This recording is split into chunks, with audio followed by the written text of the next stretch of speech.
آج ہم ایک بہت ہی دلچسپ اور بہت ہی مشکل اس لحاظ سے کہ خود علامہ اقبال جنہوں نے 28,000 شعر کہے ہیں، انہوں نے 3 چیزیں ایسی کہیں جو دوسرے اپنے کسی تصنیف کے لیے ہمیں نظر نہیں آتی۔ ایک یہ کہ جاوید نامے کی تصنیف میں میرا دماغ نچڑ گیا، خطوط میں موجود ہے۔ دوسری چیز، انہوں نے دعا کی ہے کہ خدایا میری فکر کو، میرے خیالات کو آسان کر دے تاکہ بر جوانہ سہل کن حرف مرا، بہرشاں پایاب کن ظرف میرا۔ خدایا آرزو میری یہی ہے، تقریباً ترجمہ ہے، میرا نور بصیرت عام کر دے۔ تو اقبال کی خواہش یہی تھی کہ ہم جاوید نامے کو سمجھنے کی کوشش کریں۔ جاوید نامہ ایک تمثیلی نظم ہے اور اس میں 1837 شعر ہیں، جس میں 80 کے قریب اشعار تضمینی ہیں، دوسرے شاعروں سے اخذ کیے گئے ہیں۔ اقبال جو 200-300 شعر ایک رات میں کہتے، اس جاوید نامے کو تصنیف کرنے میں 5 سال کا وقت لگا۔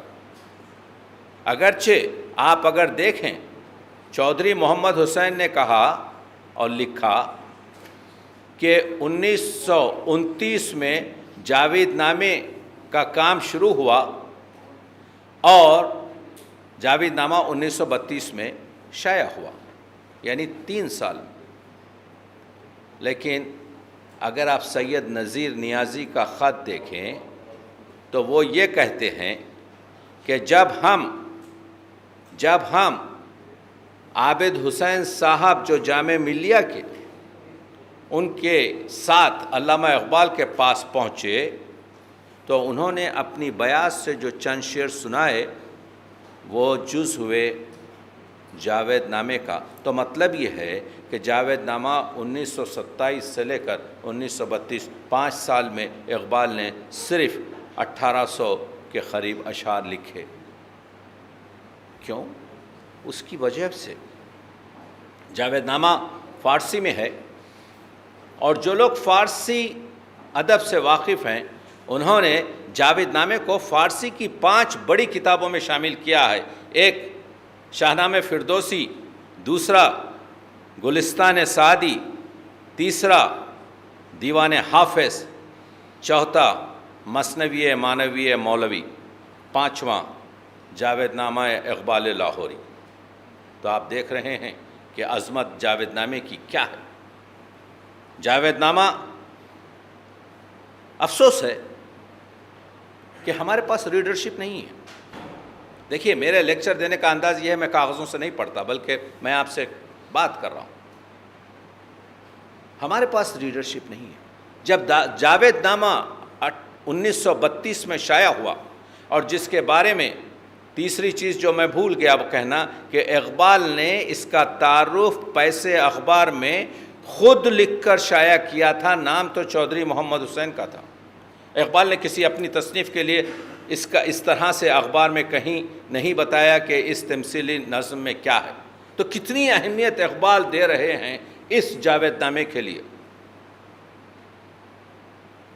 جاوید نامے کا مسئلہ یہ ہے کہ یہ ایک ایسی چیز اردو ادب میں اور میرے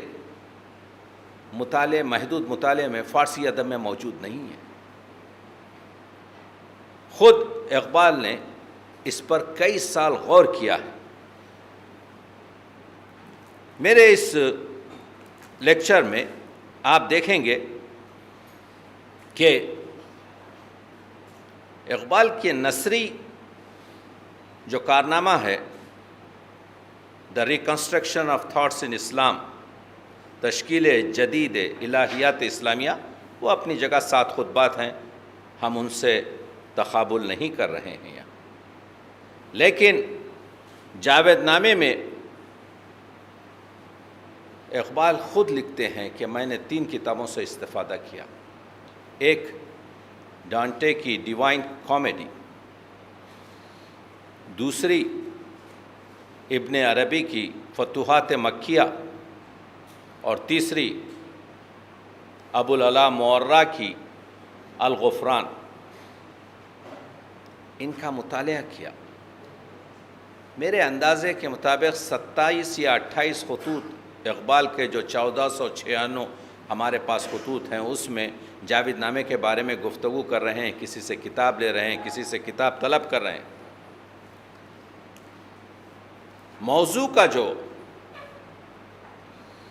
ماخذ ہے وہ قرآن، احادیث نبوی اور تاریخ اسلام اور مثنوی مانوی ہے.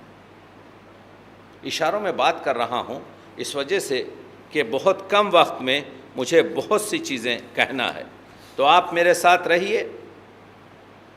اور آنچ گفتم از جہان دیگرس، این کتاب از آسمان دیگرس.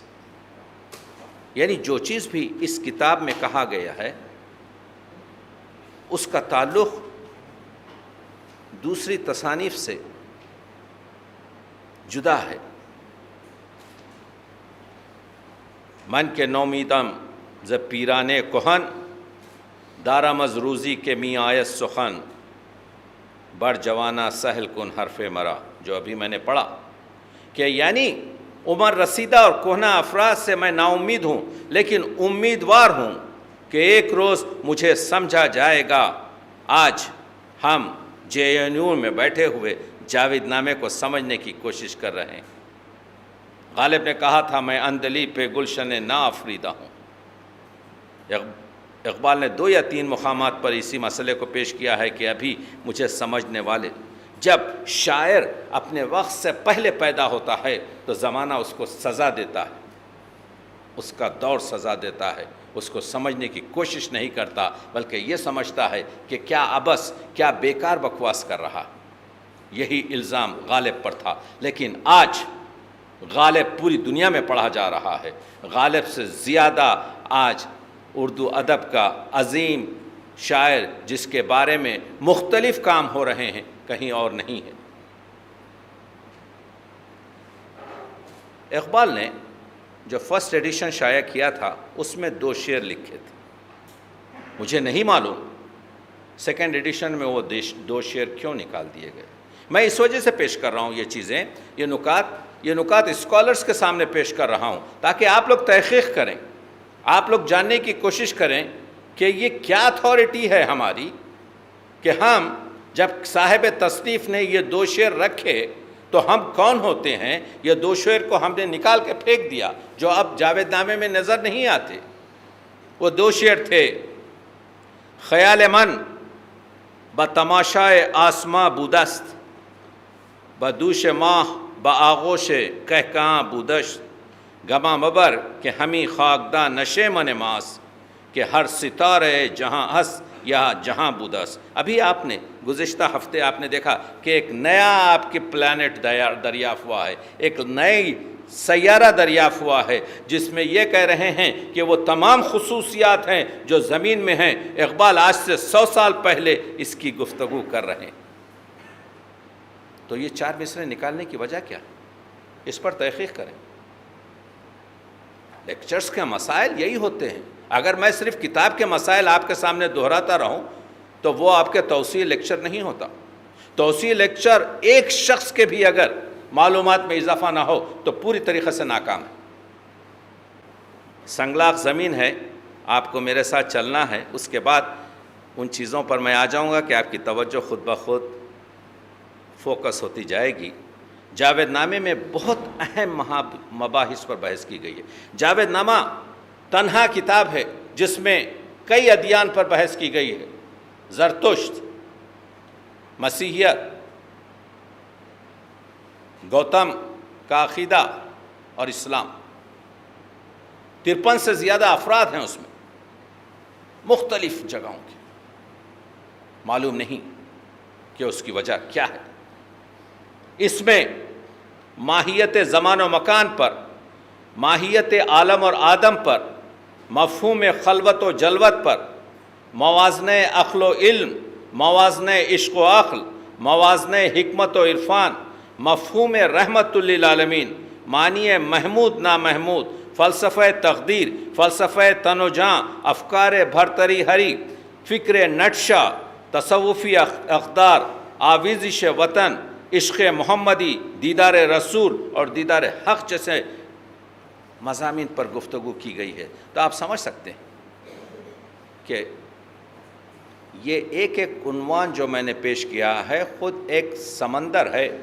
ان تمام کو 1700 اشعار میں پیش کرنا، وہ بھی کہیں پر غزل ہے، کہیں پر ترکیب بند ہے، کہیں پر ترجیح بند ہے، کہیں پر مثنوی ہے۔ اقبال نے ایک جگہ لکھا تھا کہ میں اگر خواجہ حسن نظامی کی طرح سے نثر کہتا تو میں کبھی شاعری کو اپنا ذریعہ ابلاغ نہیں بناتا۔ لکھتے ہیں کہ میں نے فن شاعری سے، ایک خط میں سلیمان ندوی کو لکھ رہے ہیں، فن شاعری سے مجھے کبھی دلچسپی نہیں رہی، ہاں بعض مقاصد رکھتا ہوں جن کے بیان کے لیے اس ملک کے حالات کی رو سے میں نے نظم کا طریقہ اختیار کیا ہے۔ اقبال شاعر انسانیت ہے۔ آ رہا ہوں میں موضوع۔ ہم اقبال کے ساتھ مسئلہ یہ ہوا ہے، 1000 سال پہلے حدیقہ میں سنائی نے ایک مسئلے کو پیش کیا ہے کہ 4 اندھے ایک کمرے میں ہاتھی کو دیکھ کر، کوئی سونڈ پر ہاتھ لگا کر، کوئی دم پر ہاتھ لگا کر، کوئی پیر پر ہاتھ لگا کر، کوئی پیٹ پر ہاتھ پھیر کر جو تاثیرات بیان کیے وہ جزئی طور پر تو صحیح تھے، لیکن کلی طور پر کسی نے یہ نہیں بتایا کہ یہ ہاتھی ہے۔ اقبال کے ساتھ بھی یہی ہوا۔ کسی نے اقبال کو اسلامی شاعر کہا، کسی نے اقبال کو فلسفی شاعر کہا، کسی نے اقبال کو قومی شاعر کہا، کسی نے اقبال کو رومانی شاعر کہا، کسی نے اقبال کو امتزاج رومانی اور فلسفے کا شاعر کہا۔ یہ سب اپنی جگہ پر صحیح ہے، لیکن یہ جز ہیں۔ اصل یہ ہے کہ اقبال آفاقی شاعر ہے جس میں یہ پوری چیزیں سمائی جاتی ہیں۔ اقبال انسانیت کا شاعر ہے۔ یہ جو زمانہ ہے اس کو ناسوت کہتے ہیں، جس کو ہم حواس خمسہ سے محسوس کرتے ہیں۔ آنکھوں سے دیکھا، ہاتھ سے لمس کیا، ناک سے سونگھا، کان سے سنا، زبان سے چکھا، یہی 5 حواس۔ اس کے اندر جو کھلتا ہے وہ ملکوت ہے۔ ہر چیز جو عالم ناسوت میں رہے گی، جسم رکھنا لازمی ہے، مادے کا ہونا لازمی ہے۔ تقی عابدی جس دن مرا، بدن یہاں رہ گیا، روح چلے گئی عالم ملکوت میں۔ ناسوت کے اندر کھلتا ہے ملکوت، ملکوت کے اندر کھلتا ہے جبروت۔ جبروت حضرت جبریل جو رئیس ملک ہیں، ان کی آخری پرواز، آخری سرحد جبروت ہے۔ جبریل اگر جبروت کے بعد لاہوت میں یا ہاہوت میں یا یاہوت میں چلا جائیں تو ان کے پر جل جائیں۔ اقبال کیا کہتے ہیں انسان کے لیے؟ اے طائرے لاہوتی، نہیں کہہ رہے ہیں اے طائرے ملکوتی، نہیں کہہ رہے ہیں اے طائرے ناسوتی، نہیں کہہ رہے ہیں اے طائرے جبروتی۔ تو جہاں پہ فرشتوں کی پرواز، جبریل ملک جیسے جس کی پرواز وہاں تک نہیں جا سکتی، وہاں سے انسان کی۔ اسی لیے دنیا کے کسی صحیفے نے یہ 3 چیزوں کو نہیں بتایا کہ انسان ہر کمزوری اور ہر شر و خیر کو رکھتا ہوا بھی تمام مخلوقات میں نائب اللہ ہونے کا دعویٰ کر سکتا ہے۔ کوئی حیوان نہیں کر سکتا کہ میں نائب اللہ ہوں۔ ایک دومی، کوئی حیوان یہ نہیں کہہ سکتا وہ اشرف المخلوقات ہے۔ انسان اتنا ضعیف ہوتے ہوئے بھی اشرف المخلوقات ہے۔ تیسرے، کوئی مخلوق یہ نہیں کہہ سکتی کہ وہ انسان کی طرح سے آزاد ہے۔ ہم جب اور قدر مختار اور مجبور کے درمیان کی حالت ہے۔ تو انسان کو یہ جو 3 چیزیں دی گئی، اقبال کا جو فلسفہ انسانیت ہے وہ فلسفہ توحید پر اس وجہ سے بستا ہے کہ یہ نہیں کہ اقبال یہاں پر مفسر اسلام ہیں، نہیں، لوگوں نے غلط فہمی سے یہ کام لیا۔ اقبال یہ کہتے ہیں کہ اگر تم مرکز توحید کے مسئلے فلسفے کو سمجھ لو کہ اللہ کے سوا اور کسی کی غلامی نہ کی جائے، تو یہ جو تمام مسائل ہیں انسانوں کے، آج 21ویں صدی میں کیا ہو رہا ہے؟ آدمیت احترام آدمی، باخبر شو از مقام آدمی۔ آدمیت وہ ہے جو دوسرے آدمی کا احترام کرے۔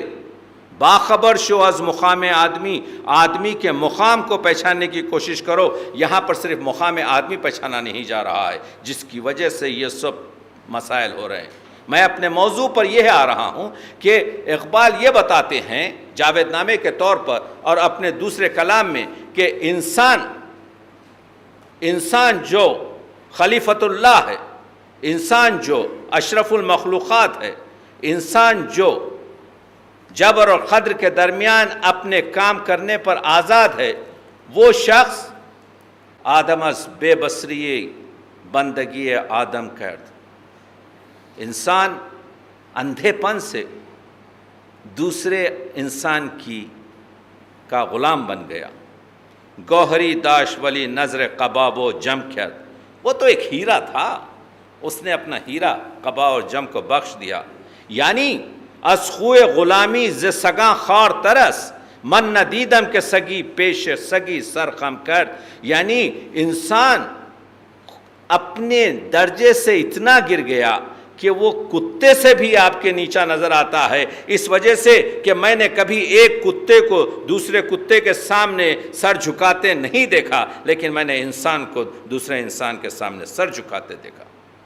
اقبال یہاں پر عظمت انسان کی بات کر رہے ہیں، اقبال یہاں پر احترام انسان کی بات کر رہے ہیں، اقبال یہاں پر مقام انسان کی بات کر رہے ہیں، حقوق انسان کی بات کر رہے ہیں۔ اسی وجہ سے تو کہتے ہیں ایک جگہ کہ میرا فخر بہتر ہے اسکندری سے، یہ آدم گری ہے وہ آئینہ سازی۔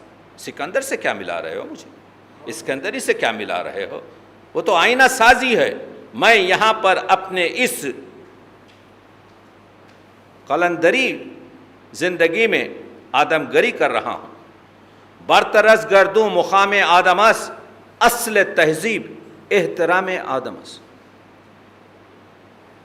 جاوید نامہ انسان سازی کا شاہکار، مقام انسان کو سمجھیے اقبال کیا بتا رہے ہیں۔ پہلے اقبال یہ کہہ رہے ہیں کہ مرکز توحید اس وجہ سے ہے، مرکز توحید جب انسان اختیار کرتا ہے، اللہ کو اپنا آپ کو سپرد کرتا ہے، کسی اور کی بندگی نہیں کرتا، یعنی حریت قائم ہو جاتی ہے، آزادی قائم ہو جا سکتی ہے، انسان کا احترام قائم ہوتا ہے، تمام مخلوقات کا مقام قائم ہوتا ہے۔ برترس گردوں مقام آدمس، اس کہکشاں سے بلندتر انسان کا مقام ہے۔ اصل تہذیب احترام آدمس، تہذیب اصل یہ ہے کہ انسان کا احترام کیا جائے۔ آنچ در آدم بے گنجد عالمس، انسان جو یہ 5-6 فٹ کا نحیف سی مخلوق ہے، اس 5-6 فٹ کے انسان میں آنچے در آدم بگنجد پوری طریقے سے سما سکتا ہے۔ عالمس، کہکشان تمام اس 5-6 فٹ کے انسان میں پوری طریقے سے سما سکتا ہے۔ آنچ در عالم نہ گنجد آدمس، لیکن یہ پوری کہکشاں میں انسان اتنا چھوٹا ہو کر بھی اس کہکشاں سے بڑا ہے، کہکشاں اس کو پوری طریقے سے آپ کے سما نہیں سکتی۔ آپ دیکھ رہے لفظوں کو بدل کر اقبال یہ کہہ رہے ہیں کہ کہکشاں کچھ نہیں ہے، کہکشاں سے بلند تر، کہکشاں سے بڑا ہوا، کہکشاں سے عظیم تر انسان ہے، اور وہ انسان کس نہ باشد در جہاں محتاج کس، کوئی اس دنیا میں محتاج نہ ہو کسی اور کا، نقطۂ سر مبین ان است و بس۔ قرآن مجید کا نچوڑ اور نقطۂ اصلی یہی ہے اور بس، اس کے علاوہ کچھ نہیں ہے کہ کوئی شخص دوسرے شخص کا محتاج نہ ہو۔ ہم سب اگر محتاج ہوں، ہم سب اگر بندے ہوں، ہم سب اگر غلام ہوں تو صرف خدا کے ہوں۔ یہ ہے انسانیت، یہ ہے مقام انسان، یہ ہے عظمت انسان۔ ایک جگہ دیکھیے، آخر یہ جو جاوید نامہ ہے، یہ جو فارسی کی شاعری ہے، اقبال کے 28,000 سے زیادہ شعر ہمارے درمیان موجود ہیں، زیادہ تر فارسی میں ہیں، لیکن ایک ہی تو دماغ کی پیداوار ہے، تو آپ کو جوڑنا پڑتا ہے۔ کہیں اقبال نے کچھ چیزیں اردو میں لکھی، میں جوڑتا ہوں۔ یہاں پر تو مقام آدم بتا رہے ہیں اقبال، لیکن ایک مرتبہ پوچھتے ہیں، یہی آدم ہے سلطان بحر و بر کا، کہوں کیا ماجرا اس بے بصر کا، نہ خود بھی نے خدا بھی نے جہاں بھی، اے خدا یہی شہکار ہے تیرے ہنر کا۔ یہ اقبال ہے۔ اقبال یہ کہہ رہے ہیں کہ یہ انسان جس کی تو اتنی تعریف کر رہا ہے، خلیفۃ اللہ بنا دیا، تو کہہ رہا ہے کہ عالم میں نہیں سما سکتا، تو نے اس کو آزاد کیا، سب کچھ کیا، یہی شہکار ہے۔ اقبال صرف تشخیص نہیں دیتے، بلکہ اقبال علاج بھی بتاتے ہیں۔